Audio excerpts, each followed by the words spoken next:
Carbonato, ¿qué va a suceder? Va a seguir consumiéndose, de hecho que vas a mejorar el pH porque le estás dando bicarbonato.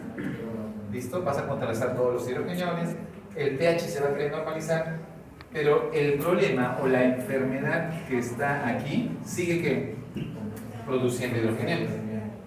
Entonces, mientras tú no anules este problema, entonces, ¿cuál es el error que cometen muchos médicos en emergencia? Es que comienzan a tratar la enfermedad de una acidosis poniendo bicarbonato. Y no se hace eso. Se corrige la enfermedad. Ok, doctor. ¿Y qué pasa si le pongo bicarbonato? Lo curioso, doctor, es que si tú pones bicarbonato, dos problemas vas a suscitar. Como el fármaco viene como asociado a quién? A sodio, porque el fármaco que se usa dice bicarbonato de sodio. Entonces, no solamente le estás dando bicarbonato, ¿qué más le estás dando? Sodio. Uno de los problemas que se suscita cuando corrigen mal la acidosis metabólica es que el paciente le produce un daño, le causan hipernatremia. ¿Listo? Y el otro problema, doctores, que se puede presentar por dar mucho bicarbonato, ¿qué creen que va a hacer? Aumentas los niveles de CO2. ¿Se acuerdan o no se acuerdan que les mencionaba? ¿No? Cuando cada vez que se une un hidrogenio con un bicarbonato, ¿qué va a formar? Ácido carbónico, y al final se disocia en CO2 y agua. El agua se queda y el CO2 hiperventilas, y por eso que el paciente hace Kussmaul. Creo que ahí está claro el razonamiento. Y de esa manera botó CO2. Entonces, si tú vas a dar bicarbonato, asegúrate, digamos que se te ocurrió dar bicarbonato, asegúrate que el paciente pueda hiperventilar. Porque ¿qué va a pasar si yo le doy bicarbonato y el paciente no puede hiperventilar? Razonen conmigo. Le doy bicarbonato, se está contrarrestando. Che, doctor, estoy mejorando el pH. Al comienzo les va a mejorar, pero después el paciente no hiperventila. ¿Va a aumentar qué? Los niveles de CO2. Y cuando aumenta los niveles de CO2, ¿qué significa? Acidosis respiratoria. O sea, inicialmente tenías una acidosis metabólica. Ahora, ¿qué le has agregado? Una acidosis mixta. Le has vuelto el pH más ácido. Y es por eso que algunos doctores dicen, doctor, pero sí le he puesto bicarbonato. ¿Por qué sigue el pH tan bajo? Le he metido bastante bicarbonato. ¿Por qué el pH sigue tan bajo y no mejora? ¿Has visto su CO2? Sí, doctor, se está subiendo. Entonces, el tratamiento no era darle bicarbonato. No sé si me dejo entender. Entonces, en el manejo del medio interno, doctores, ustedes tienen que tener muy afinado su razonamiento cuando están frente al paciente y con qué se están enfrentando. Ahorita se los digo yo porque he visto muchos pacientes y uno va aprendiendo.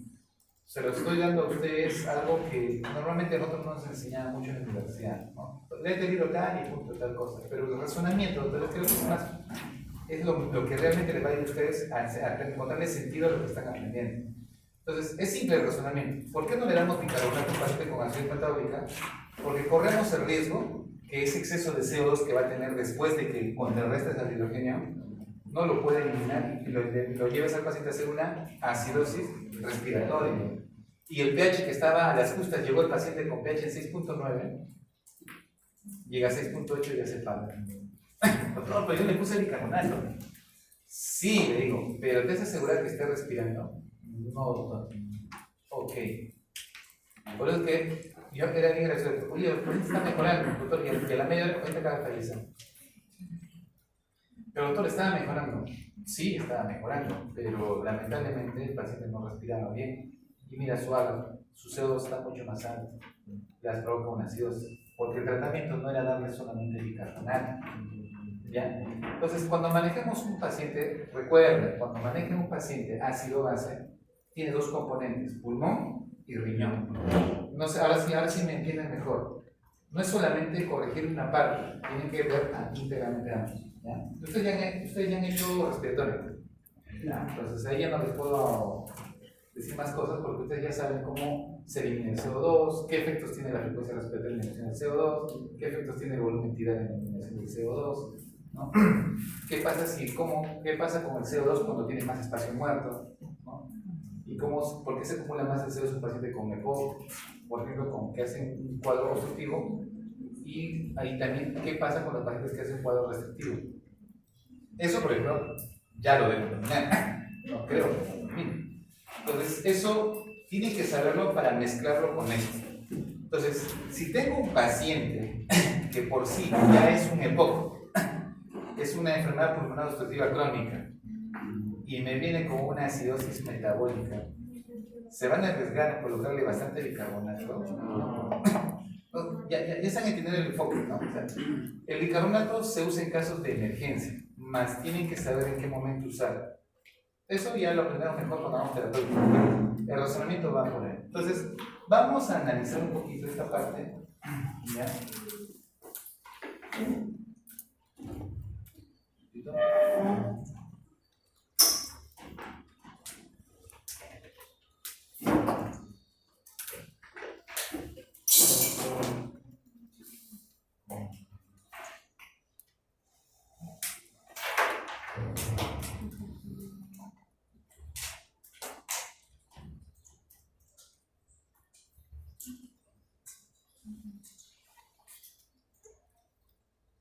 Ya. Entonces vamos a ir analizando, o sea, la clase de líneas es completar ese razonamiento inicial que acabamos de hacer. ¿Ya? Vamos a ir completándolo y vamos a ir viendo eso.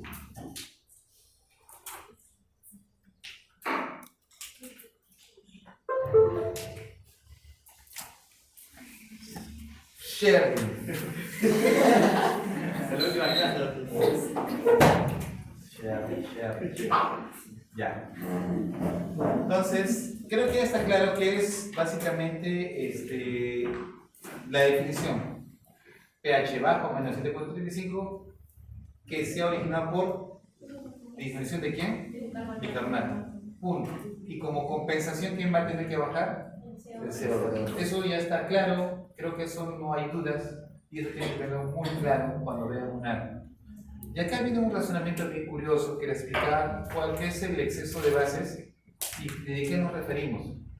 Normalmente nosotros tenemos un buffer base, o sea, lo que ustedes tienen en su sangre es bicarbonato y hemoglobinato. De bicarbonato, ¿cuánto es nuestro valor? 24.000 equivalentes por litro. ¿Y cuánto es el valor de hemoglobinato? 26. Quiere decir que nuestra buffer base que está en nuestra sangre como base, puede haber otros buffers, pero como base es 50.000 equivalentes. Entonces, el déficit de base por debajo de menos 5 significa que tú tienes una acidosis. ¿Cómo ácido tono? El buffer medido menos mi buffer normal me va a dar el déficit de base. ¿Ya? El déficit de base. Entonces, por ejemplo, si yo tengo, por lógica, creo que ahí lo van a entender, se supone que en una acidosis metabólica, ¿cómo está el bicarbonato? Disminuido. O sea, siempre mi buffer medido va a ser menor a quién? A mi buffer normal o base que yo tenía. Por tal motivo, siempre el resultado me va a salir negativo. ¿Ya? ¿Listo? Entonces, el bicarbonato estándar, por debajo de 24, básicamente viene a ser ya el diagnóstico de una acidosis metabólica. ¿Cómo ha sido todo? A ver, yo tengo un paciente y este paciente comienza a tener diarrea y pierde bicarbonato. ¿Listo? Pierde mucho bicarbonato, la diarrea. Y en ese lapso, doctores, antes de que empiece a ver el efecto de la respiración, ¿cuánto va a estar su CO2 de este paciente? Antes que empiece a hacer la compensación. ¿Cuánto va a estar su CO2? Normal. ¿Cuánto es? 40. Ya está. Entonces, pasado 15 minutos, recién el paciente va a comenzar a hacer, si es que no se corrigió esa acidosis por pérdida de carbonato, si los buffers no lograron contrarrestarlo, entra a la parte respiratoria. Entonces, el paciente va a comenzar a empezar a hacer un leve Kussmaul, o sea, como que tratando de compensarse, ¿no? ¿Por qué? Porque el bicarbonato se está uniendo a quién? Al hidrogenión. Y al unirse al hidrogenión va a formar CO2 y agua, y el CO2 tienes que eliminarlo, no se puede quedar. Ya recuerden por qué no se puede quedar. Y que el paciente diga hiperventilar. Pero antes de que cambie de 40, doctores, en ese momento hablamos de una acidosis metabólica pura. ¿Por qué le decimos pura? Porque todavía no ha habido fenómeno de compensación. ¿Ya? Cuando tú tengas un CO2 de 40 y el paciente, su bicarbonato bajó, eso es una acidosis metabólica pura, previa a la compensación respiratoria. ¿Ya? ¿Listo? Muy bien. Entonces, básicamente, doctores, nosotros vamos a darnos cuenta que los rangos que ustedes están observando aquí son los rangos que más o menos se manejan a nivel de una lectura ácido-base. ¿Ya? Muy bien. Ahora, entonces, la acidosis metabólica pura o primaria es aquella donde el PCO2 es normal. O sea, es como que recién va a empezar a hacer la compensación. ¿Ya? ¿Listo? Ahora, ¿a qué le llamamos acidosis crónica o compensada? Cuando ya intervino ¿quién? El CO2, ¿no? Que puede ser exagerado. Veamos, es lo que en la clase pasada, ¿no? De repente el paciente va a comenzar a hiperventilar y llega a su fórmula de compensación, pero de repente hiperventila más porque está muy ansioso y baja más el CO2 de lo que tenía que bajar. O de repente el paciente no hiperventila como debe ser y se queda el CO2 no en el rango, sino más atrás. O alguien le dio bicarbonato a una persona que no hiperventilaba, que también se puede quedar ahí. ¿Listo?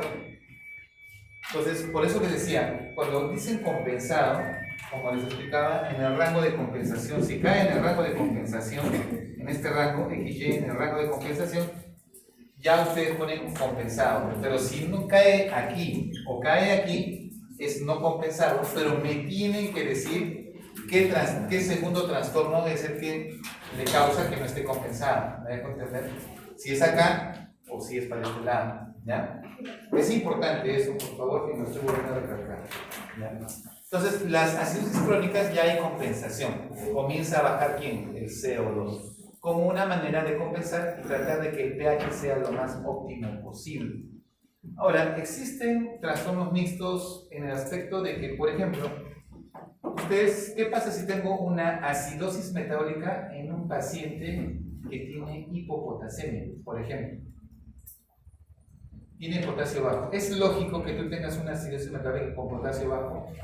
No, porque debería estar el potasio alto, porque en acidosis el potasio se eleva y en alcalosis el potasio se cae en la sangre. Pero ¿qué pasaría, doctores, si yo ya tengo un paciente que de repente tiene una enfermedad que le da perder potasio y hace acidosis, pero tiene potasio bajo?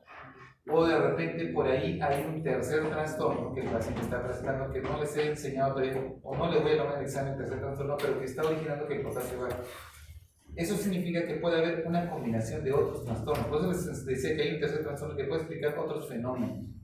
Pero por el momento nos quedamos con el segundo trastorno. ¿Ya? Entonces puede haber alteraciones mixtas que pueden modificar tanto el potasio, pueden modificar la parte del cloro. ¿Listo? Muy bien.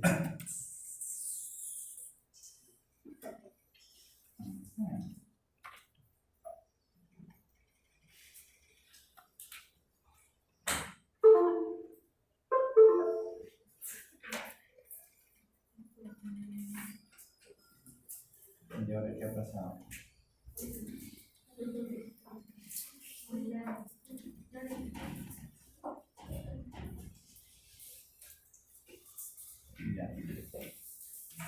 Entonces, doctores, a ver, vamos. El fenómeno básicamente es que yo tengo un bicarbonato de 24, un CO2 de 40, en litro de mercurio y en miligramos por litro y mi pH 7.4.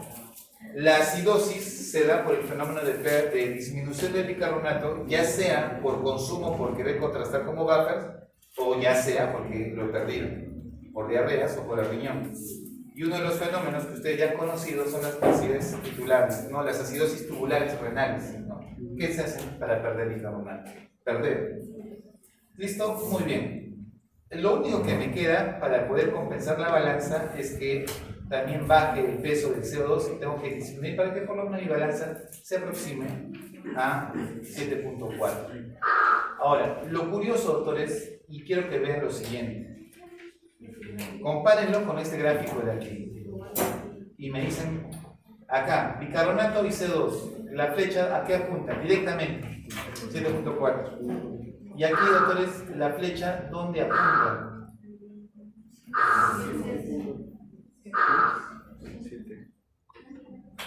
Ahí. ¿Dónde apunta ahí? ¿Ya apunta a 7.4? No. ¿Ya? ¿Por qué no apunta a 7.4, doctor? Porque la compensación nunca te va a llevar a un pH perfecto. Por tal motivo, muchos médicos que han aprendido a leer mal el AGA, cuando ven el pH que es normal, dicen, doctor, está compensado. Pero lo dicen por compensación por el pH. Y el pH no se usa para compensación. Repito, el pH no se usa para compensación. Y al último les voy a poner 2 ejercicios para que se den cuenta trastornos ácido-base con pH normal. Que existe, por si acaso. ¿Ya? El pH no te dice con qué te dice la compensación, las fórmulas que hemos calculado. Ya, no se olviden. Y se van a dar cuenta, doctores, que puede estar compensado y el pH puede estar en 7.2. Doctor, si el pH está normal, ¿se llama acidosis también? Ahorita les voy a mostrar por qué. Esos son ejercicios ya muy peculiares que les voy a tener que enseñar. Que puede venir o no. ¿Ya? ¿Por qué? A ver, yo puedo tener una acidosis y también puedo tener una alcalosis. De repente tengo una acidosis, pero es una alcalosis respiratoria, alcalosis con un trastorno de acidosis metabólica que está empezando. ¿Me dejo entender? Y de repente su pH está en 7.5 y comienza a bajar. Y puede generarse una acidosis y el pH está bajando. Y justo le tomaste el AGA cuando el pH está en 7.4. ¿Hay acidosis metabólica? Sí. ¿Hay alcalosis respiratoria? Sí. ¿Hay trastorno? Sí. Pero el pH está normal, doctor. Sí, pero justo le tomaste el AGA cuando el pH estaba bajando. No sé si me dejo entender. Entonces, tienen que ver el AGA como un suceso, más no como un punto fijo. Es cambiante. El AGA, tú puedes tomar un AGA ahorita y de cada una hora el AGA cambiado. Les hago un ejemplo. Los reto cuando vayan a los hospitales, al próximo año que ustedes van a rotar, con esa semiología, y van a hacer el curso de patología renal y van a rotar unas 2 semanas en los hospitales del área de nefrología. Si llega en alguna emergencia un paciente que esté convulsionando, puede ser un epiléptico o una convulsión tónico-crónica, tómenle o díganle a su médico asistente o díganle al residente que esté por ahí, doctor, ¿podemos tomarle un AGA? O ellos que le tomen el AGA y vean ese AGA cuando está convulsionando. ¿Listo? Y que pase después que lo han tranquilizado al paciente y que se le tome 2 horas después un AGA. El AGA que van a ver el paciente que convulsiona es una acidosis metabólica brutal. pH llega a 6.9. ¿Ya? Entonces, por eso es que dicen que cuando un paciente convulsiona, mueren neuronas. A más tiempo convulsione, más neuronas están muriendo. ¿Ya? Y lo curioso es que pasa la convulsión, el ácido láctico se eleva porque hace. A ver, cuando un paciente convulsiona, ¿hiperventila? ¿Es eso? No, cuando convulsionas todo el cuerpo se paraliza, ya no hiperventila. ¿Qué va a hacer? Acidosis respiratoria. El cuerpo comienza a acumular ácido láctico y comienza a consumir ¿qué? Bicarbonato. Es todo un caos del paciente. ¿Ya? O sea, imagínate, el paciente no convulsiona, no respira. Al no respirar, doctores, ¿qué tipo de respiración van a hacer sus células? Anaerobia. ¿Qué va a aumentar? Ácido láctico. Ya está. Por ahí ya tienes ácidos que están produciendo tu cuerpo. Segundo, como no botas el CO2, ¿qué va a pasar? Acumula CO2. ¿Y qué vas a producir? Acidosis respiratoria. Más el ácido láctico, acidosis metabólica, una acidosis mixta y el pH cae tan rápidamente, 0.9. Lo asombroso es que apenas tú le pones el diazepam y el paciente se tranquiliza y comienza a respirar, en 2 horas el AGA se pone normal, como si no hubiese pasado absolutamente nada. Y es interesante, ¿ya? O sea, lo que quiero que ustedes entiendan que los fenómenos ácido-base o los trastornos ácido-base son fenómenos interesantes que son cambiantes. O sea, no porque tomaste un AGA en este momento significa que a las 2 horas sigue siendo el mismo AGA. ¿Ya? Eso por favor tenganlo presente. Muy bien, vamos. Recordarán ustedes que les mencionaba que yo tengo un exceso de hidrogenadas y lo primero que va a actuar ¿quién es? Bicarbonato, proteínas y en este caso hemos hablado de hemoglobinato. ¿Listo? Ambos van a actuar, van a contrarrestar como tu primer mecanismo de defensa, pero muchas veces la enfermedad sigue y sigo produciendo ácidos. Y si la enfermedad sigue, y peor, si tengo una diarrea que he perdido bicarbonato, tampoco voy a poder contrarrestar. Entonces, muchas veces tengo que tomar de la mano ¿a quién? A la célula. Repito, inicialmente ¿a quién? Sangre. Pero cuando la sangre ya no puede, ¿quién va a ayudar? La célula. Porque la célula va a decir, muy bien, antes de que se dañe más, méteme hidrogenión. Pero ¿qué te vas a afectar? Sí, me voy a afectar, pero tengo también mis buffers. Por tal motivo, doctores, la célula también usa sus propios buffers. Y por eso es que se puede dar el lujo de poder meter hidrogeniones. Pero si a pesar de esto sigo produciendo hidrogeniones, ya tanto mi sangre como mis células comienzan a afectarse, y ahí es donde les dije, cuando el pH sanguíneo baja menos de 7.25, la célula ya no puede mantener más su pH interno y comienza a alterarse. Doctor, y en este caso, cuando ya está pasando eso, ¿quién tiene que ayudarnos? La parte respiratoria. Listo, no se olviden, doctores, jamás anulen la hiperventilación que hace un paciente con acidosis metabólica. Esa lección quiero que se lo graben bien, porque ponerle el papelito en la boca, si no lo han diagnosticado bien, doctores, les va a hacer paro al paciente. Y no es broma. O sea, usted dirá, doctor, pero ya nos ha explicado, nos ha enseñado, pero igual se repite. Y es curioso, se repite en las emergencias, ¿no? Hacen mal el diagnóstico y cometen ese error. Y no es bonito que tú pienses vas a llevar a tu familiar y que alguien que no estudió bien haga un procedimiento familiar y que después haga un paro. Y que no acaba de ser paro de tu familiar. Entonces, doctores, tienen que ser muy conscientes en razonar y aprender, porque estas cosas salvan vidas, ¿ya? Entonces, la parte ventilatoria. Por tal motivo, si ven a alguien con una respiración acelerada, pues observen bien, se está hiperventilando, si es por una acidosis metabólica y está compensando, o es una crisis de ansiedad, que por cierto también puede ser, ¿no?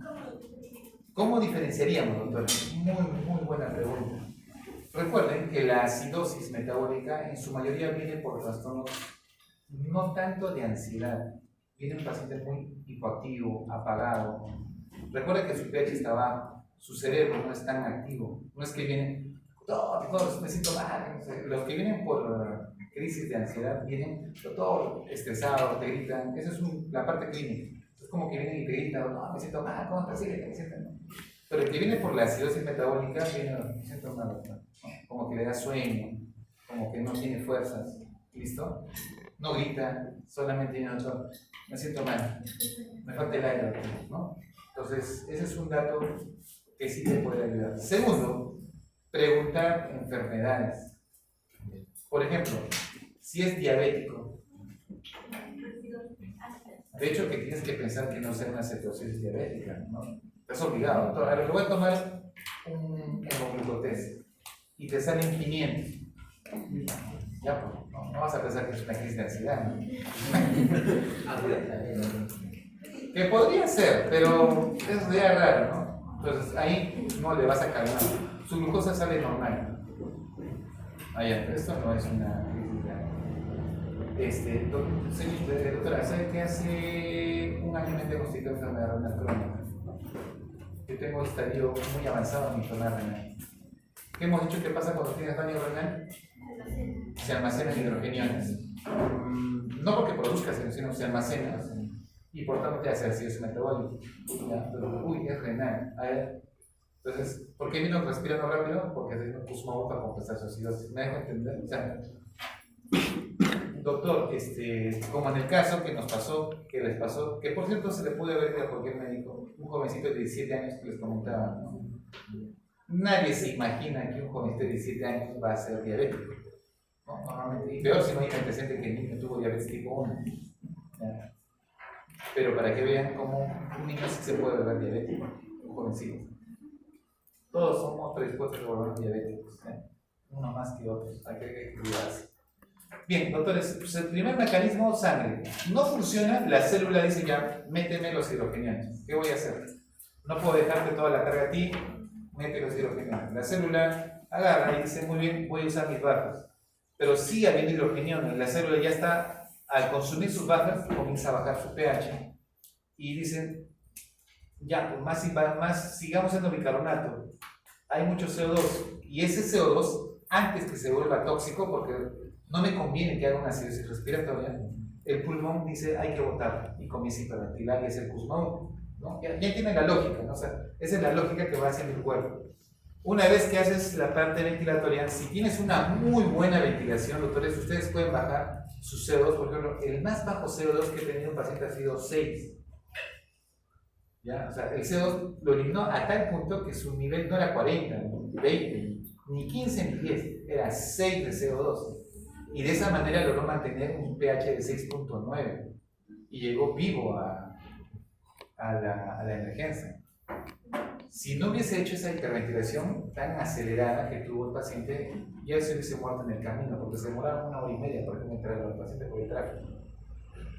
Lo traían de Chosica, ¿ya? Y llegar hasta igual tráfico de noche, nos contaron, pero llegó vivo. Haga 6.9, CO2 6. ¿Qué lo salvó hasta ese momento? La hiperventilación. Por eso le digo, o sea, es un mecanismo que puede salvar la vida. ¿Qué hubiese pasado si el paciente no hubiese hiperventilado? En el camino se hubiese muerto. Así de simple. Entonces, ya entienden por qué no se le debe quitar ese mecanismo de defensa. O sea, nunca le quiten. Y si tienen duda, pues tampoco, no le van a poner un diazepam. Que por cierto, también les ha pasado a algunos. Es una histeria, pone diazepam. Y hace paro. Entonces, no siempre sucede eso, ¿ya? Doctor, y felizmente, si el paciente sobrevive, ¿ya? Que también ha pasado, casos de acidosis metabólica no tan severa, y el paciente comienza a hiperventilar.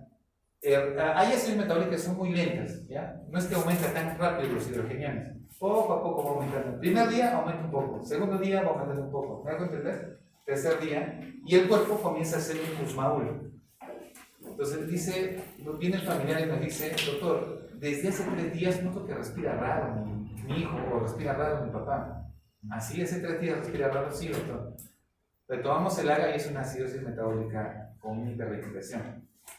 Entonces, ¿por qué sobrevivieron tanto tiempo? Porque más o menos, hemos dicho que en horas, o días, o semanas, ¿quién va a actuar?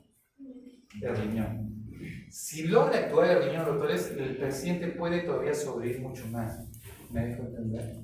Por eso hay personas que vienen con acidosis metabólica de 4 o 5 días, porque el riñón por lo menos ha tratado de mantenerlos vivos. ¿Ya? Entonces, no se olviden que el más potente es el riñón y tiene su mecanismo básico. ¿Cuál sería el mecanismo básicamente? Reabsorber bicarbonato y excretar ácidos. ¿De qué manera voy a excretar ácidos? Mediante acidez titular, es decir, sulfatos, ¿no? Fosfatos en este caso, y amonio. Aparte de los hidrogenados libres que vas a tener en la orina. ¿Listo?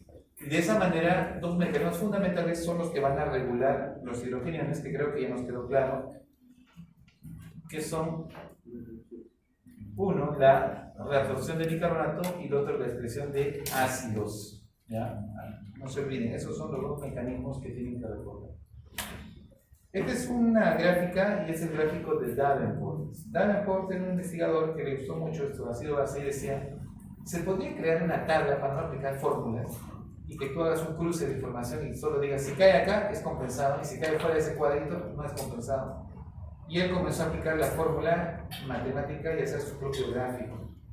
Y en ese gráfico dice, si yo tengo una variación de ¿quién? Del pH y una variación del bicarbonato, pero voy a mantener que mi CO2 normal, a esto como le llamamos, acidosis metabólica aguda, porque todavía no ha habido cambios del CO2, o pura, ¿sí? ¿Se entiende? ¿Por qué, doctor? Porque todavía el CO2 no se ha modificado.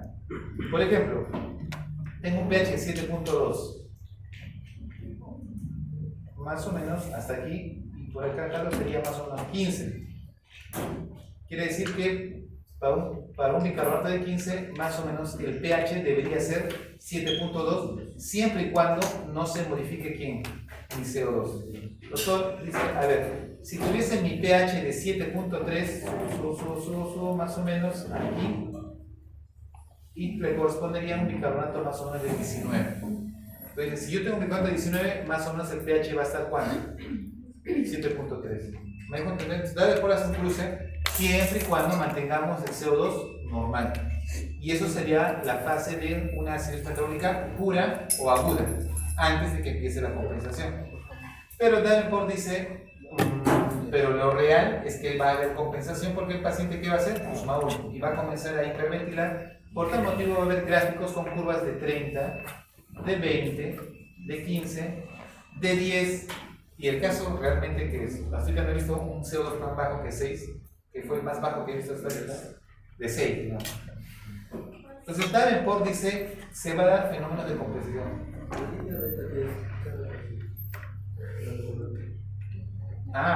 Esta línea recta que están viendo aquí. Nosotros estamos viendo acá dos fenómenos. Primero, para que entiendan a Davenport lo clasifica de la siguiente manera. Vamos a razonar este razonamiento que lo voy a dar. Línea pH 7.4, ¿sí? Este es pH 7.4, ¿correcto? De aquí para acá es acidemia y para aquí es alcalemia. Entonces, se supone que si esto es acidemia y yo voy a subir mi gráfico, todo esto es pH de ¿cuánto? 7.4. ¿Listo? Y se supone que todo esto de aquí es acidemia y todo de aquí es alcalemia. Vamos al siguiente razonamiento. Yo tengo 24 de bicarbonato, ¿correcto? Se supone que todo lo que está debajo de bicarbonato, ¿qué es? Acidosis. Y todo lo que está encima, alcalosis. ¿Listo? Y voy a hacer un cruce. Y ahorita te voy a explicar esta rayita de aquí. Voy a hacer un cruce. ¿Listo? Yo puedo tener una... ¿Qué pH tiene acá? 7.2. Es acidemia. ¿Ya? Puedo tener una acidemia que me dé un bicarbonato de 40.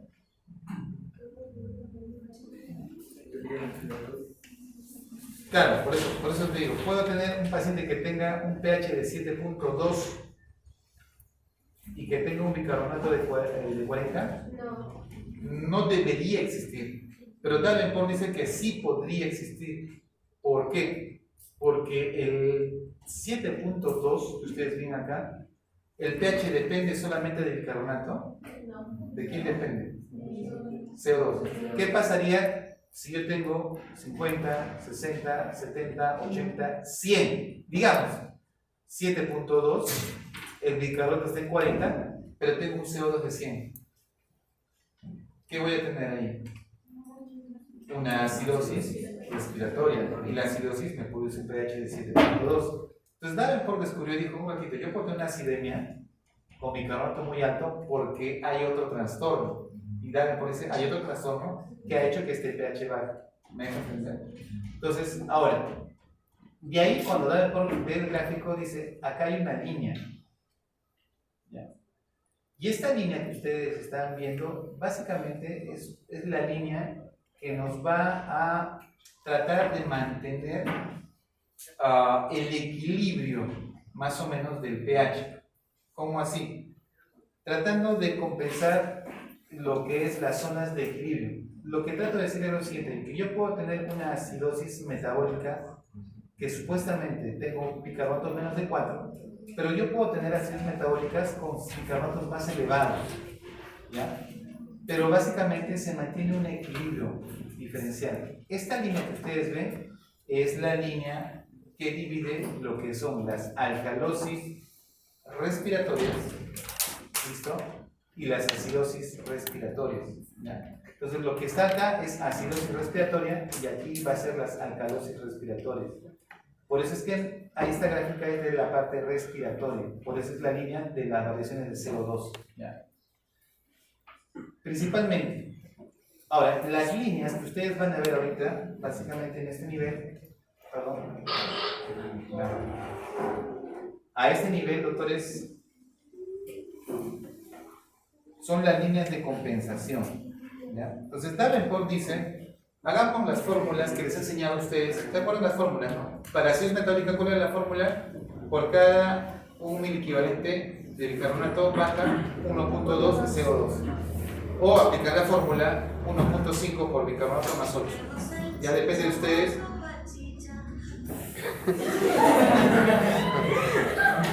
Bueno, cada quien sabe qué quiere aprender. ¿Ya? Entonces, estas curvas que ustedes ven acá de compensación, doctores, Davenport dice ¿no sería más práctico aplicar las fórmulas y que yo agarre y grafique? Por ejemplo, mi paciente vino con pH de 7.3, tiene un bicarbonato de 8 y tiene un CO2 de 20. Entonces, Davenport lo hizo muy simple y sacó a la comunidad científica su cuadrito de compensación. Es decir, tú agarrabas un agar y comenzabas a buscar, ya, ¿cuánto tiene bicarbonato? Tanto. ¿Cuánto tiene de pH? Tanto. ¿Y cuánto tiene de CO2? Tanto. ¿Dónde cayó? Si caía en el grafiquito de compensación, entonces eso era una acidosis metabólica compensada. Una, no tenías que aplicar fórmulas, solo tenías que tener tu hoja gráfica. Entonces, Davenport se hizo muy famoso con sus gráficos, ¿ya? Muy bien. Vamos a lo siguiente. El fenómeno que les mencionaba que el CO2 tiene que ser eliminado, asegúrense, doctores, que el paciente va a ventilar. Punto que tienen que ver. Si el paciente no ventila, ¿qué creen que va a pasar con el paciente que tiene? ¿Cómo va a ser su pH? Mucho más bajo. Y eso se llama acidosis mixta, ¿ya? Acidosis mixta. Y repito, ¿cuándo va a pasar que un paciente hace acidosis mixta? Cuando un paciente pierde la capacidad de hiperventilar cuando tiene un daño cerebral. ¿Ya? Cuando hay daño cerebral. O cuando le dio una enfermedad que detenga su respiración. Como, por ejemplo, ¿qué enfermedades han escuchado o les han comentado con hecho fisiología respiratoria? Que puedan alterar la ventilación. Les han tenido que mencionar. Asma. Ya, porque es un patrón obstructivo. Ya. ¿Cuáles son los componentes de la ventilación? A ver, díganme, por favor.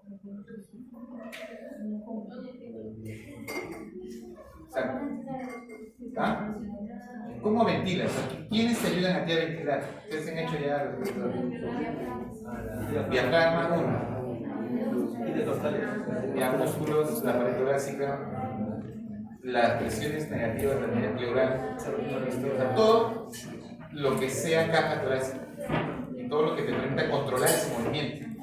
Por tal motivo, si has tenido un accidente cerebral y hay una hemorragia cerebral y se dañó tu centro regular de la respiración, ¿qué va a pasar? Vas a comenzar a hiperventilar. ¿Qué pasa si te da un Guillain-Barré? ¿Han dicho Guillain-Barré? Ya es una enfermedad que asciende, es ascendente y comienza a aparecer. No caminas, después comienza a aparecer de tus brazos y cuando llega al tórax no puedes ventilar y se paraliza, nada, no puedes ni respirar y eres consciente de lo que te pasa. Tu cerebro está lúcido, pero no puedes mover tu tórax. Entonces necesitas un ventilador. ¿Me dejo entender? O sea, todo aquello que esté deteniendo tu capacidad de poder ventilar va a originar una acidosis mixta, si es que tienes una acidosis metabólica. Entonces, cuando tengan una... A ver, ¿por qué les digo esto? Cuando tengan una acidosis mixta tienen que preguntarse algo. ¿Por qué está reteniendo CO2? ¿Será asmático? ¿Será que está teniendo un problema en su diafragma? ¿Será un problema de derrame pleural? ¿No? ¿O será que se está paralizando sus músculos? De repente tiene un Guillain-Barré, o de repente ha sufrido un accidente y se ha cortado la cabeza, ¿no? A veces los abuelitos hacen así mixta y no se cayó, sí, doctor, hace 2 semanas se ha caído y se ha golpeado la cabeza. Le hacemos la tomografía y tiene una hemorragia subdural. Entonces, cosas que ustedes van a analizar. Muy bien. Entonces, es importante recordar eso, que el CO2 tiene que ser eliminado. Ya está. Muy bien. A esto me refería. Davenport creó su gráfico de compensación. Por ejemplo, miren, si yo tengo un pH de 7.3, ¿ya? Y tengo un CO2 de 15 y tengo un bicarbonato de 8, ¿es compensado o no? O sea, yo les digo, paciente también que llega, pH que está, por ejemplo, 7.2, tiene bicarbonato en 8 y tiene un CO2 de 20. ¿Compensado o no compensado? Con solo aplicar la gráfica ya está compensado, porque Davenport se tomó la molestia de aplicar y generar su propio gráfico, ¿no? Entonces, ya no necesitas estar aplicando la fórmula de compensación o no compensación. ¿Me dejo entender? ¿Ya? De compensación o no compensación. ¿Listo? Muy bien.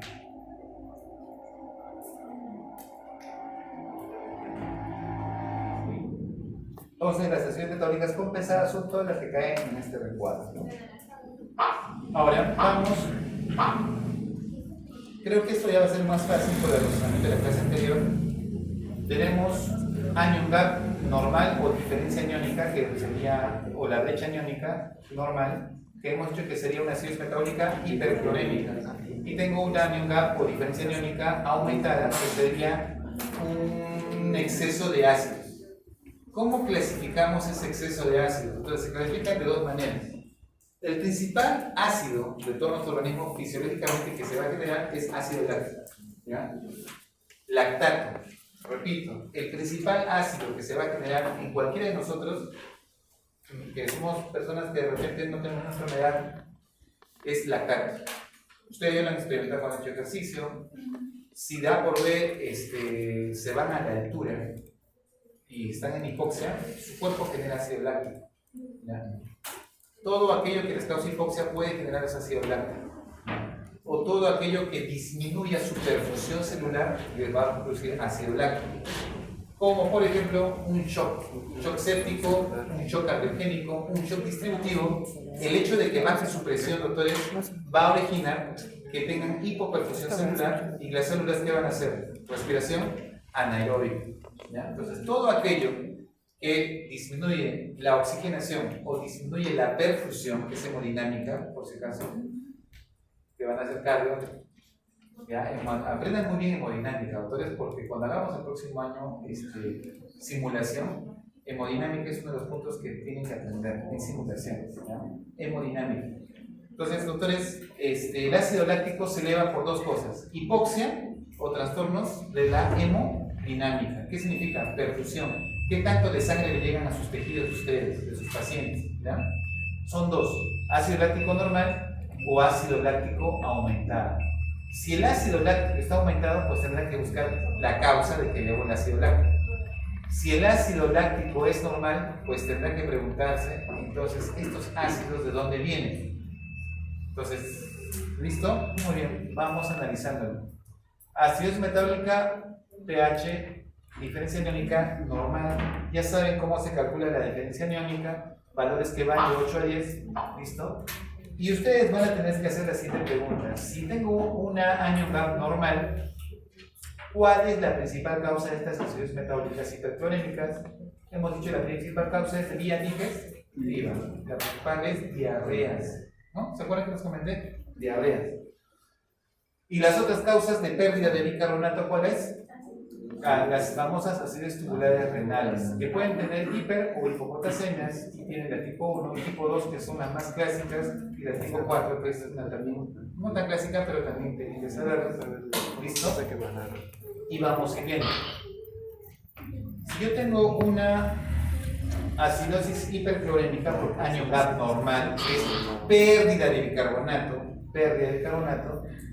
yo voy a tener básicamente que hacerme la siguiente pregunta: ¿es por pérdidas digestivas, gástricas, ¿listo? ¿O es por pérdidas de vía renal? ¿No? Hemos quedado en eso, ¿no? Puede ser digestivo o puede ser renal. Si es digestivo, la principal causa es diarreas. Y si es renal, acidosis tubular. Punto. No hay más. ¿Cómo lo diferenciamos? Básicamente dependerá mucho de la eliminación de los ciclogéneros en orina. Porque recordarán ustedes que a más acidez titulable yo tenga, más bicarbonato nuevo produzco. ¿Sí? ¿Recuerdan eso? Muy bien. Entonces, ¿qué pasa si yo tengo una acidez titulable mínima en mi orina y no hay acidez titulable? ¿Qué significa eso? Que no estoy produciendo nuevo bicarbonato. ¿Listo? Entonces, probablemente esta persona está teniendo una pérdida digestiva de bicarbonato. Y si tengo mucha, básicamente acidez titulable, probablemente estoy obligando a mi riñón a que produzca nuevo bicarbonato. Y en este caso, doctores, significa que el paciente está probablemente perdiendo también bicarbonato. ¿Listo? Muy bien. Pero en general, lo que quiero que se acuerden es esto. Normal, por pérdida digestiva, la principal causa es diarreas. Y las que ustedes puedan producir, como por ejemplo, laxantes a un abuelito. ¿Ya? No van a dar laxantes a un abuelito que, por ejemplo, tenga falla renal. Le darían recetas a un abuelito que tiene falla renal y le producen una acidosis, aparte que ya tiene acidosis metabólica, entonces le produce más acidosis metabólica, no. Fístulas, ¿ya? Derivaciones ciliares. ¿Qué significa? Los que van a ser cirujanos van a hacer ileostomías o colostomía, ¿no? Que el intestino salga por la vía abdominal. Disminuyen tumores vellosos, que es un tipo de neoplasia digestiva, y a veces se hacen operaciones normalmente para patologías de cáncer donde sacan los uréteres y la parte del sigmoides. Entonces, esas alteraciones intestinales o reducciones intestinales les producen diarreas a los pacientes. Por eso las dietas de los pacientes operados que han hecho resección intestinal son dietas especiales, ¿ya? Tú le das una dieta normal y ellos hacen diarreas y diarreas. Ya tengan muy presente eso. Pero en conclusión, lo que quiero que entiendan es que la pérdida de bicarbonato es por diarreas, sea la causa que ustedes tengan diarreas. Y básicamente por la parte tubular, ustedes tienen las que hacen hipo o hiperpotasemia, y tienes la acidosis distal tipo 1 y tipo 2 que les causan hipopotasemia, y la tipo 4 que les causa hiperpotasemia, ¿no? Pero bueno, eso ya lo vemos. ¿Listo? Las causas de acidosis tubular. Ahora, doctor, esto no les voy a tomar porque esto ya viene para el próximo año, cuando ustedes hagan patología. Por eso se llama patología. Van a aprender ustedes todas las causas que producen acidosis tubular distal, todas, tipo 1. ¿Ya? Todas las causas tienen que aprenderlas. Por ejemplo, ustedes saben que es el lupus, el mieloma múltiple, el síndrome de Marfan, ¿no? ¿Qué medicamentos producen acidosis tubular tipo 1? ¿No? Entonces, el conocimiento va a ir aumentando cada año. Por tal motivo, les voy a pedir que la base que están aprendiendo ahora las tengan muy definidas. Porque se imaginan que lleguen al próximo año y se hayan olvidado todo lo que han estudiado de ciencias básicas de fisiología. Aparte de repasar nuevamente fisiología, van a tener que meter todo el nuevo conocimiento y se va a acumular y se va a hacer pesado. Para que no pase eso, siempre repasen antes de empezar el curso. Por ejemplo, si van a hacer neumología el próximo año, repasen por lo menos 2 semanas su fisiología. Si van a hacer el curso de renal, repasen 2 semanas sus apuntes, sus flashcards, todo lo que tengan, para que no les pase eso. Porque te estresas cuando tienes mucho conocimiento y peor es que te has olvidado. Bien, y de tipo 2 también hay otras causas, ¿no?, que se pueden originar. Bueno, en general, esto es de la parte de las acidosis tubulares. Esta parte es solamente en general lo que acabamos de mencionar. No les voy a tomar esta parte solamente como general. Ahora, lo que sí me interesa es este análisis que viene ahora, ¿ya? Este análisis me interesa mucho. ¿Cuál es el análisis? Cuando menos GAP está aumentado. Esto es lo más común que van a tener. Me pregunto, ¿mi ácido láctico es normal o elevado? Doctor, mi ácido láctico es normal. ¿Listo? Mi ácido láctico es normal. Si mi ácido láctico es normal, ¿qué voy a sospechar yo? Que mis hidrogeniones en exceso que puedo tener, porque mi anion gap, ¿qué es? ¿Mi anion gap qué es? Aumentado. Y hemos quedado que anion gap aumentado es porque tengo mucho ácido. Estoy produciendo mucho ácido, o alguien me ha agregado mucho ácido, pero tengo mucho ácido. ¿Listo? Entonces ustedes se preguntarán, ya, tengo mucho ácido. ¿Será por ácido láctico o será por otro tipo de ácido? Ya, doctor, el ácido láctico es normal, entonces es por otro tipo de ácidos. Y yo me hago una pregunta, ya, está bien. ¿Será por otro tipo de ácidos o será que mi riñón no puede botar los hidrogeniones? Es una causa. Por tal motivo, baja eliminación de hidrogeniones e insuficiencia renal. Ya les expliqué, ¿no? Insuficiencia renal, no eliminas hidrogeniones y acumulas. ¿Será que he acumulado porque estoy produciendo muchos ácidos? No. Es porque no puedes eliminar los hidrogeniones. Doctor, más bien yo veo que se está incorporando muchos hidrogeniones. No es por el ácido láctico. ¿Por qué puede ser? Tienes 2 opciones. O es endógeno, algún ácido que tu propio cuerpo lo produce, o es exógeno, algo que tú has tomado, algún medicamento, o algún veneno, o alguien te ha querido hacer daño, no sé. Algo ha pasado. ¿Listo? O tú o alguien, como lo que les expliqué de alcohol metílico. ¿Se acuerdan que les expliqué? Alguien que fue a tomar alcohol y le dieron, en vez de darle alcohol etílico, le dieron alcohol metílico. Le engañaron. Y eso es un veneno. Que por cierto la mortalidad es alta. Como les explico, de todos los pacientes en la epidemia de alcohol metílico que tuvimos, se nos murieron los 2 pacientes que nos quedaron. Ninguno sobrevivió. ¿Listo? Muy bien. Doctor, cuando se trata de ese alcohol de la metílico, causa acidosis metabólica, ¿verdad? Por eso es que, pero es una acidosis metabólica de difícil, es decir, de difícil corrección. ¿Por qué? Porque el alcohol metílico se va a almacenar en tejido graso, se va a almacenar en tejido muscular y como es tejido graso lo que le encanta almacenarse, tú puedes corregir y lo que se almacena en tejido graso lo va liberando. Puede pasar un día y sigue liberando alcohol metílico. Según tú lo has mejorado, vuelve empeorando. Y en el cerebro tenemos bastante tejido graso, como por ejemplo la mielina. ¿Listo? Y el alcohol metílico destruye la mielina. Por eso es que los pacientes cuando vienen a la emergencia vienen con un Kussmaul, acidosis y ciegos, no pueden ver, pierden la vista, ¿ya? Hacen daño renal, es un caos. ¿Listo? Entonces el alcohol metílico tiene alta mortalidad porque es de difícil eliminación. Y el problema es que su metabolito es mucho más tóxico. O sea, el alcohol metílico ya causa daño. Cuando va al hígado, el alcohol metílico se transforma en un metabolito mucho más potente, 10 veces más tóxico que el mismo alcohol metílico. Entonces, el tratamiento en realidad no es darle bicarbonato. Ahora, ¿cómo le quitas el alcohol metílico del cuerpo? Por lo menos en cetoacidosis diabética, controla la glucosa, le metes insulina y ya lo regulas. Si es ácido láctico, le metes oxígeno o le mejoras la presión. Pero si es alcohol metílico, ¿cómo le quitas? Es bien complicado, ¿ya? Es bien complicado.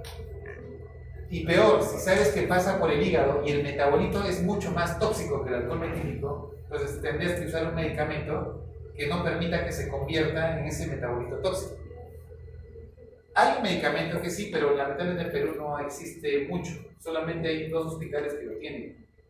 Y eso fue triste, porque cuando hubo ese incidente de alcohol metílico, comenzaron a llegaron a 15 pacientes, el hospital llegaron 2, y comenzaron a llegar. Y eran alcohólicos que habían ido a lugares y les habían vendido alcohol adulterado. Y ahí es donde el Ministerio de Salud dijo, ya, usen el antídoto. Y oh sorpresa, Perú nunca había comprado los antídotos. Así es nuestro sistema. O sea, es como si no lo usan, ¿para qué gastan dinero en comprar algo que no lo van a usar? Ahí solo hubo 2 clínicas que tenían y había un hospital que tenía y tuvieron que hacer la compra recién después para traerlos. Pero existe un tratamiento, doctores, darle alcohol etílico. Hay que emborracharlo. El antídoto o la forma de mejorar intoxicación por alcohol, y se los digo desde ahora, graben en su mente, por favor. Si alguna vez cuando hagan su serum les toca y les llega un paciente con acidosis por alcohol metílico, tienen que darle alcohol etílico. Le dicen a la familia, por favor, vaya con un pisco de alta concentración de alcohol etílico y le dan de beber al paciente. Si está inconsciente, le ponen una sonda y le van dando alcohol. ¿Por qué? Porque pasa el siguiente fenómeno. Graben en su mente. Tanto el alcohol etílico y el alcohol metílico viajan y van a ir al hígado y tienen la misma enzima convertidora. Y lo curioso es que el etílico tiene más predilección en metabolizarse que el metílico. Tiene los dos y el hígado recepciona más al etílico y sobresatura las enzimas de degradación y no le permiten al metílico poder cambiar ese metabolito tóxico. ¿Me dejo entender? Entonces, de esa manera logramos salvar al paciente, pero si llega demasiado tarde, obviamente no se pueden hacer. Si se enteraron ustedes que algún familiar, conocido o alguien tomó alcohol metílico por accidente, denle alcohol etílico. ¿Ya? Así se emborracha y digo, tómate esto. Se lo voy a tomar. Le va a salvar la vida. Suena gracioso, pero ese es el mejor método de salvar la vida de este paciente. ¿Ya? Bueno, creo que no es el tema, pero es importante que recuerden eso. Doctor, entonces yo puedo tener por incorporación endógenos, como por ejemplo alcohol. el alcohol endógeno, hablo de los alcoholes que tu cuerpo produce, pueden producir ácidos, ¿ya? Anomalías metabólicas del glucógeno también. Ustedes han hecho bioquímica y eso sí nos lo enseñan. Entonces ya saben qué enfermedades les alteran el metabolismo del glucógeno. ¿Se acuerdan? El metabolismo, eso es bioquímica. Cómo es el ciclo, cómo ingresa la célula, la glucosa 6-fosfato y que ya no puede ser la célula, qué enzimas actúan ahí y cuando hay alteraciones genéticas, qué enfermedades se pueden producir. Ustedes han hecho bioquímica. No creo que no. Pero el más conocido que ustedes deben recordar que incorpora hidrógeno es ¿quién es? Diabetes. ¿Por qué, doctor? Porque es la enfermedad más predominante que tenemos a nivel mundial, los diabéticos. ¿Ya? ¿Quiénes son los que hacen más falla renal? Los diabéticos. ¿Quiénes van a ver más en diálisis? Del 100% de los que están en las máquinas de diálisis, el 80% son diabéticos. Entonces, por tal motivo, los diabéticos son los que más acidosis metabólicas van a hacer y tienen que saberlo. Doctor, ya, no es endógeno, no es mi cuerpo el que está presente, es exógeno. ¿Quién tenemos aquí? Al metanol, al alcohol metílico. ¿Listo? De cabeza se los pongo aquí. Otro tipo de intoxicaciones también podemos tener. ¿Listo? Como por ejemplo, aspirina. La aspirina, que es el ácido acetilsalicílico. Miren, la aspirina tiene un ciclo. La aspirina fue como el boom de la medicina en su época, por eso los abuelitos pregúntenles, todo era aspirina. En su mente de ellos, aspirina. Te duele la cabeza, aspirina. Dolor de muela, aspirina. Duele la espalda, aspirina. Tengo fiebre, aspirina, porque también te baja la fiebre. Era como el paracetamol, algo así. Doctor, ¿qué? Me duele el estómago, paracetamol. Me duele las rodillas, paracetamol. Me duele la cabeza, paracetamol. Doctor, me duele, he hecho un poquito de ejercicio y me duele los hombros, paracetamol. Doctor, me duele la garganta, paracetamol. ¿Ya? Por eso van a ver TikToks que dicen, no, el médico solo dice paracetamol. Pero no es así, la verdad no es así, pero bueno. La aspirina, cuando se dieron cuenta que los abuelitos que tomaban en exceso aspirina hacían acidosis metabólica, ya hacían acidosis metabólica, hubo un tiempo que la aspirina desapareció del mercado. No, que la aspirina causaba acidosis metabólica, que es tóxica, que mata a las personas. Pero después descubrieron que no era tanto por la aspirina, sino por las dosis que tomaban los abuelitos o las personas de esa época, ¿no? En exceso. Así es que sacaron su regulación y ya no van a encontrar mucha aspirina, ¿no? Ahora van a encontrar otros medicamentos, pero sí se dieron cuenta que la aspirina de 100 miligramos es cardioprotector, ¿ya? Y era bien curioso porque en la época de nuestros abuelitos, los pacientes hicieron un estudio que tomaban aspirina, no hacían problemas cardíacos, ¿ya? Y ahí nos comenzaron a hacer, porque no se utilizaba, yo digo hace más o menos 25 años, no se utilizaba la aspirina para protección cardíaca. ¿Listo? Se utilizaba para la fiebre o la garganta y todo lo demás, pero no para protección cardíaca. Cuando hicieron un estudio de infarto en miocardio, tomaron una variable de qué medicación tomaban ustedes y ahí descubrieron que muchos de los que no sufrían infarto miocardio eran aquellos que tomaban aspirina. Claro, lo que llamamos ahora carboaspirina, que es de 100 miligramos. Entonces comenzaron a darse cuenta de que esos pacientes eran protegidos y por tal motivo dijeron tomen aspirina de 500 miligramos todos los días. Y la gente dijo, ah, mi corazón, y comenzaron a hacer hemorragias digestivas. ¿Por qué? Porque ustedes saben que la aspirina es un inhibidor, es un antiplaquetario, disminuye la eficacia de las plaquetas, pero para esa fecha no sabían que esa dosis tan alta podría generar todos esos problemas. Así es que dijeron no, y causaba úlceras gástricas, irritación de la mucosa gástrica. Dijeron no, pues hagamos estudio para ver cuál es la dosis óptima de cardioprotección sin daño. Y llegaron que la cardioprotección en realidad no es 100. Ahora se ha descubierto que es más o menos 80-85 miligramos. Por eso van a encontrar pastillas que están saliendo de 80 y 85 miligramos. Entonces, si se dan cuenta, la medicina no es que un medicamento sale porque ya se descubrió el medicamento. los medicamentos salen por los errores que se cometen. En pocas palabras, siempre nosotros aprendemos del error.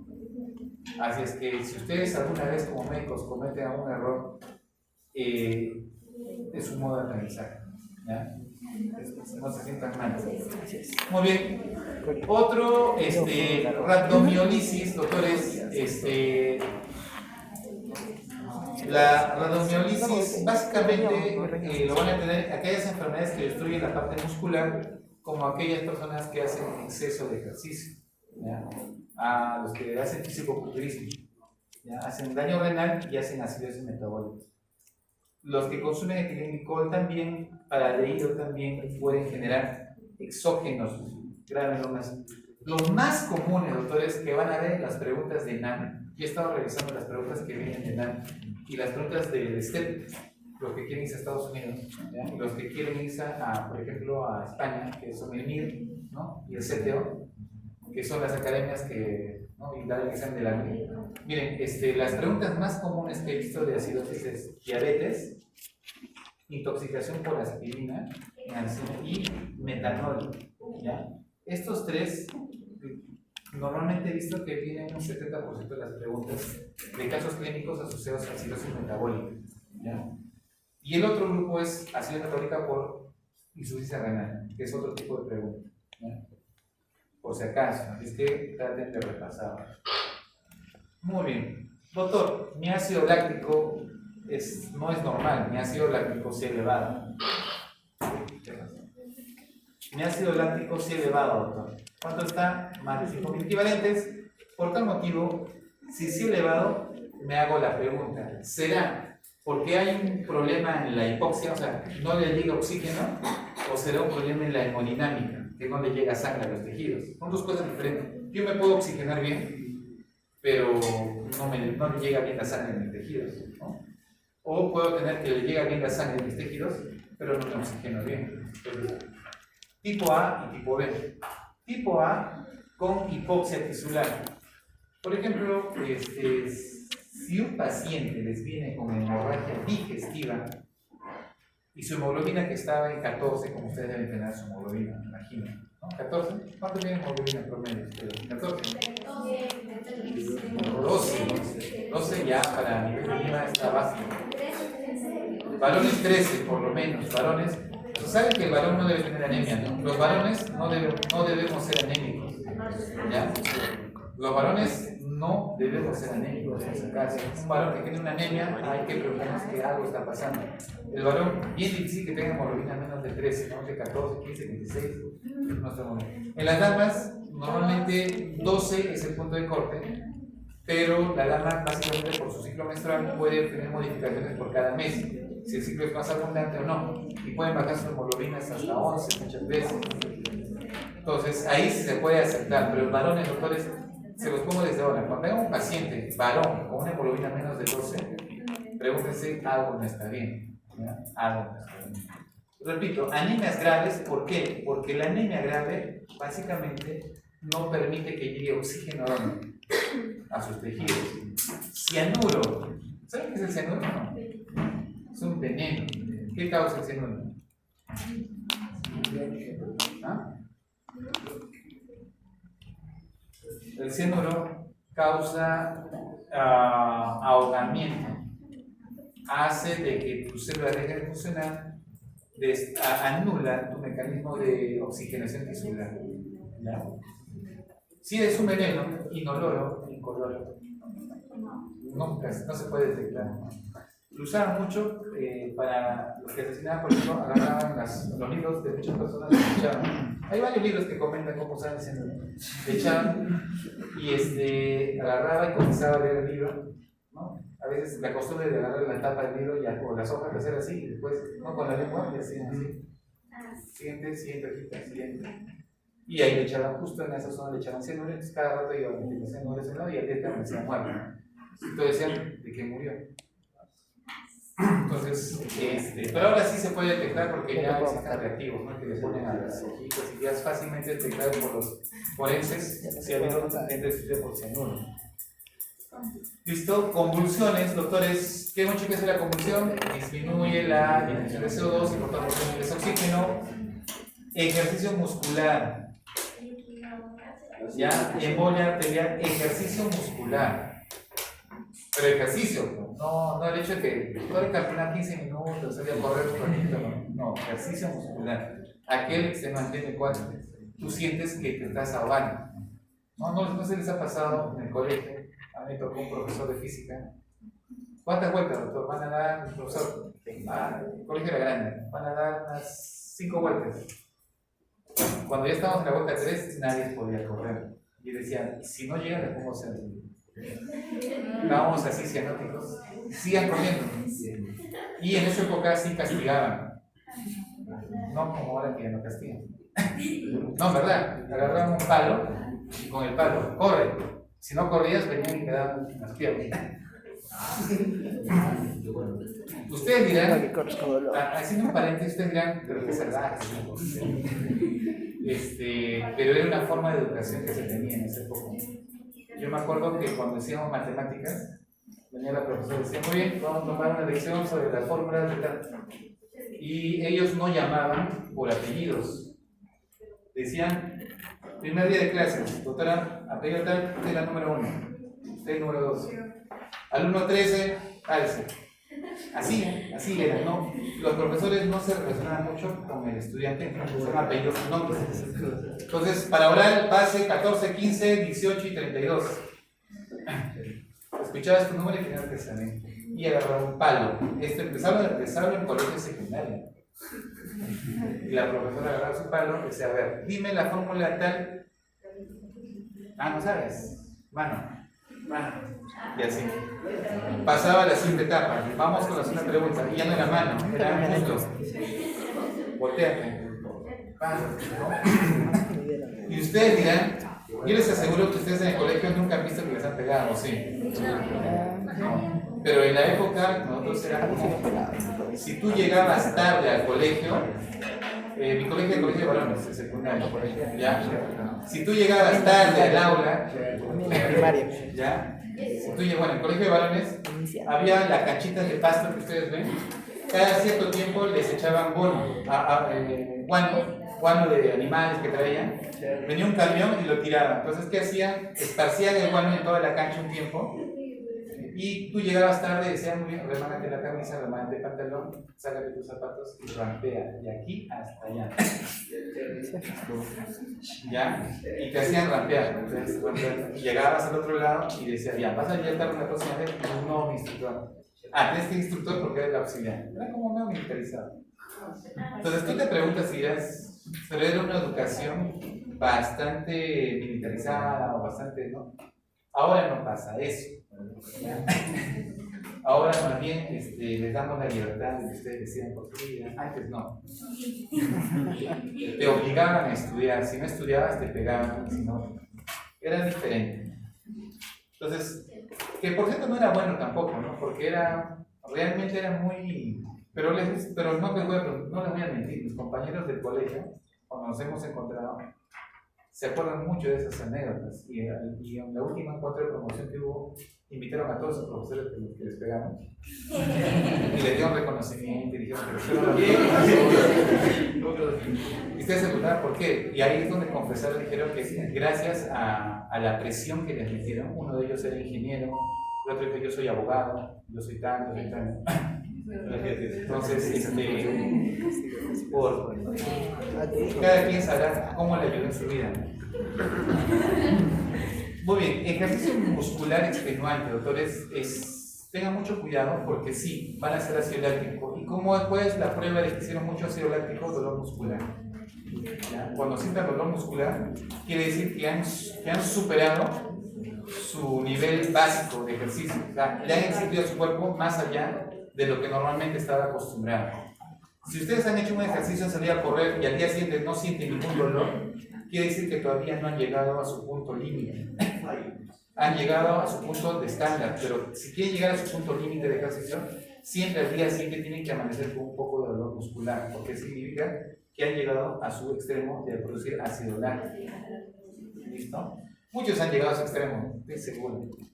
Insuficiencia cardíaca, doctores, también la hipoxia severa y la hipoxemia severa. Por ejemplo, Hemos tenido casos de pacientes que han venido porque se han atorado. Estaban comiendo y de repente se atoraron con Un huesito. una comida, un huesito, ¿no? Los que comen carne, que por cierto un día les puede pasar, van a comer en familia y de repente hay una persona que se está atorando con un huesito. Tomarán una decisión. O se esconden, van al baño, o dicen, yo soy estudiante de medicina, yo he hecho mi curso de primeros auxilios, estoy listo para poder demostrar todas mis habilidades. No, pero si vas a llamar hasta que llegue alguien, recuerden que solo tienen 4 minutos, ¿eh?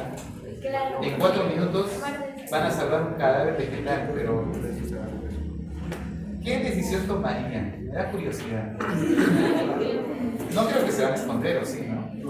Les va a dar miedo.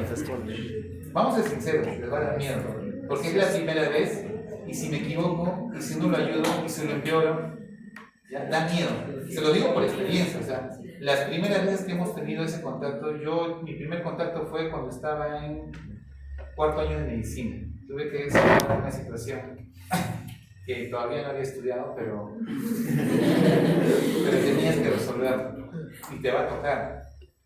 Tú no lo esperabas, pero tuve que solucionar y felizmente salió bien. Pero da miedo, porque te da un temor de que si te equivocas, si lo hago mal, no tengo el conocimiento, pero si no actúas, se puede morir.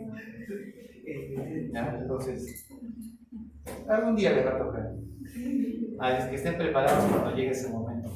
¿Listo? Insuficiencia cardíaca, doctores, y intoxicación por meta o carbohemoglobinas. Creo que también esa es la parte bioquímica y lo conocen. Perdón, esto es hipoxia por falta de oxígeno. Es decir, si tengo un paciente con anemia grave, ¿qué tengo que hacer, doctores? Ponerle oxígeno. Si convulsiona, para la convulsión, ¿no? Entonces, ya ustedes tienen que ver. Y la otra causa, doctores, es que no hay hipoxia, doctor, hay oxígeno. El problema es la perfusión. Y en ese caso, doctores, insuficiencia hepatocelular, acción tóxica. Y miren, desde ahora, recuerden, hay medicamentos que ustedes, ahora que están los fármacos, están los fármacos, ¿no? Sí. Cuando toquen antirretrovirales, cuando toquen las biguanidas, que son antidiabéticos orales, deficiencia de tiamina, el etanol, el etilenglicol, la isoniazida, que se usa para la tuberculosis, por ejemplo, los salicilatos, que son medicamentos, pueden originar exceso de ácido láctico, ¿ya? No por hipoxia, sino porque alteran el metabolismo aeróbico, ¿ya? Entonces, y les puede producir acidosis metabólica por ácido láctico, ¿ya? Pero bueno, eso lo aprenderán el próximo año. No les voy a tomar un examen sobre eso, por si acaso, ¿ya? Básicamente, necesito que recuerden no le voy a tomar el medicamento porque no están en farmacología. Solamente les puedo tomar fármacos renales. Pero sí, básicamente, lo que sí para mí me interesa, que por lo menos tengan la idea para que en fármaco les presten mucha atención. Porque el próximo año sí no se les perdona absolutamente nada. Ahí es full farmacología, full tratamiento, full diagnósticos y todo lo demás, ¿no? Así es que, doctores, muy bien. Tratamiento no, eso aparte no. Ya, entonces hasta ahí, doctores, todo lo que es acidosis metabólica.